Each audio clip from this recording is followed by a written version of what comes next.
আসসালামু আলাইকুম ব্রন, আশা করি আপনারা সবাই অনেক বেশি ভালো আছেন। আজকে আপনাদের মাঝে পঞ্চম শ্রেণীর একাদশ অধ্যায় পরিমাপ থেকে একটি অঙ্ক নিয়েছি। আশা করি আপনারা এই অঙ্কটি প্রথম থেকে শেষ পর্যন্ত কন্টিনিউ করবেন। তো বন্ধুরা, এই অঙ্কটা আমি বাছাই করে একটি অঙ্ক নিয়েছি। আশা করি আপনারা এই অঙ্কটি প্রথম থেকে শেষ পর্যন্ত করলে ইনশাআল্লাহ আপনারা বুঝতে পারবেন। সো বন্ধুরা, আর কথা না বাড়িয়ে আমরা চলে যাচ্ছি সরাসরি আমাদের মূল টপিকে। তো তার আগে বলে নিতে চাচ্ছি, আপনারা যদি আমাদের চ্যানেলটি এখনো সাবস্ক্রাইব করে না থাকেন তাহলে অবশ্যই সাবস্ক্রাইব করে পাশে থাকা বেল আইকনটি টিপে দিন। আর যদি অলরেডি সাবস্ক্রাইব করে থাকেন তাহলে thank you so much. So আমরা আজকে যে প্রশ্নটা নিয়েছি সেটা হচ্ছে 40 সেন্টিমিটার প্রস্থ বিশিষ্ট একটি আয়তাকার ক্ষেত্রের দৈর্ঘ্য প্রস্থের 3 গুণ। প্রস্থ যদি দৈর্ঘ্য প্রস্থের 3 গুণ, ঠিক আছে। এখানে যদি আমাদের প্রস্থ যদি x মিটার হয় তাহলে হচ্ছে দৈর্ঘ্য 3x মিটার, ঠিক আছে। সো আমরা প্রথমে ক্ষেত্রফলটা নির্ণয় করতেছি 1 নং সমাধান দিয়ে। 1 নং সমাধান, ঠিক আছে। এখানে আমাদের লিখতে হবে প্রথমে ক্ষেত্রফল কত বলছে, তাই আয়তাকার ক্ষেত্রের প্রস্থ বের করতে হবে আমাদের, ঠিক আছে। আয়তাকার ক্ষেত্রের এখান থেকে লিখতেছি আয়তাকার ক্ষেত্রের দৈর্ঘ্য, আয়তাকার ক্ষেত্রের প্রস্থ হচ্ছে 40 সেন্টিমিটার। এখন আমাদের সুতরাং আয়তাকার ক্ষেত্রের দৈর্ঘ্য হচ্ছে আমাদের 40 ইন্টু 3, ঠিক আছে, সেন্টিমিটার। সমান সমান আমরা যদি এটা গুণ করে দিই 3 4 12 সমান সমান 120 সেন্টিমিটার। আমাদের এখানে বের করতে বলছে ক্ষেত্রফল কত, ঠিক আছে। সুতরাং আমরা লিখতেছি আয়তাকার ক্ষেত্রটির ক্ষেত্রফল, আয়তাকার ক্ষেত্রটির ক্ষেত্রফল হচ্ছে আমাদের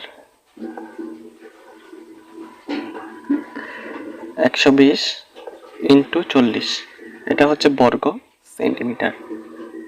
সেন্টিমিটার হচ্ছে এটা, ঠিক আছে। তাহলে এখন যদি আমরা এটা গুণ করে দিই 120 ইন্টু 40 যদি আমরা গুণ করি তাহলে হচ্ছে 4800। তো আপনারা অবশ্যই ক্যালকুলেটর মারলে এটা আসবে উত্তর। এটা হচ্ছে আমাদের বর্গ সেমি। উত্তরটি করবো সেটা হচ্ছে 2 নম্বর উত্তর। এখানে বলছে ক্ষেত্রটির দৈর্ঘ্য আরো 10 সেমি বৃদ্ধি করলে ক্ষেত্রফল কত। তাহলে এটা আমরা লিখতেছি ক হতে পাই, ঠিক আছে। 2 নম্বর দিয়ে আমরা লিখতেছি ক হতে পাই। লেখার পর আমরা লিখতেছি এখন ক্ষেত্রটির দৈর্ঘ্য হচ্ছে ক্ষেত্রটির দৈর্ঘ্য আমাদের 120 সেন্টিমিটার, ঠিক আছে। তাহলে এখন যদি আরো 10 সেন্টিমিটার বৃদ্ধি করলে দৈর্ঘ্য হয়, এখানে যদি লিখে দিই আরো 10 সেন্টিমিটার বৃদ্ধি করলে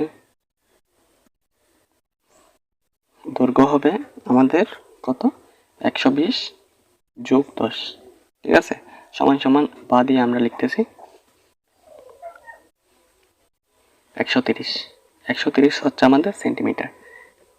120 এবং 10 যদি আমরা যোগ করে দিই তাহলে হচ্ছে 130 সেন্টিমিটার।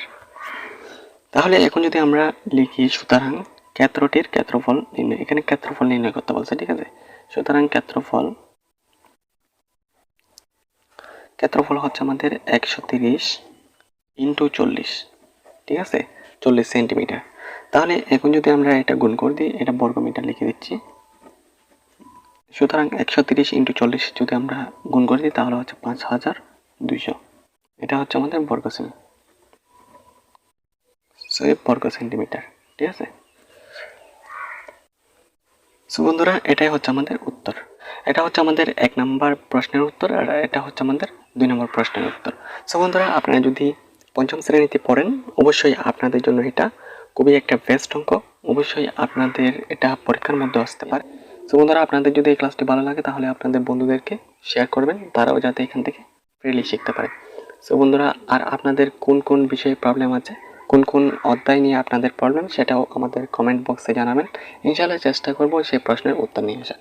সো বন্ধুরা, অবশ্যই লাইক করবেন, কমেন্ট করবেন এবং শেয়ার করবেন। Thanks for watching.